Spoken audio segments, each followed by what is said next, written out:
Iar anul acesta am un proiect de suflet, într-adevăr, foarte important și subiectiv ales pentru mine ca femeie și mamă.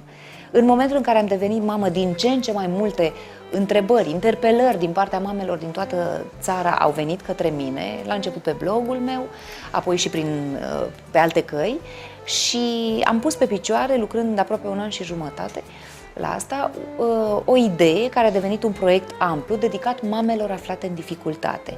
Și le invit pe mămicile care ne urmăresc acum să intre pe www.prețuieșteviața.org sau în foarte scurt timp, într-o săptămână, două, pe www.școalamamelor.ro, pentru că aceasta va fi comunitatea virtuală a mamelor din România pe care am pus-o pe picioare prin proiectul nostru. Proiectul are o denumire mai lungă, se numește MomUp, Centre de Consiliere pentru Mamele Aflate în Dificultate, însă i-am spus pe scurt Școala Mamelor, pentru că de fapt despre asta e vorba.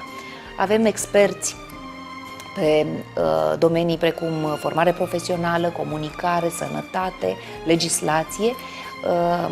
Avem centre în București, Ploiești și Cluj și mergem și facem dezbateri în toată țara, nu doar în centrele noastre.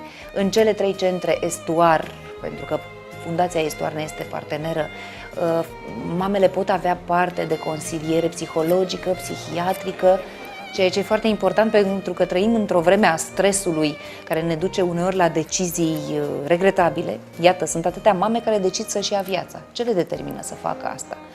Și neîncrederea românului în psiholog e o chestiune de educație sau de lipsă de educație în acest sens deocamdată.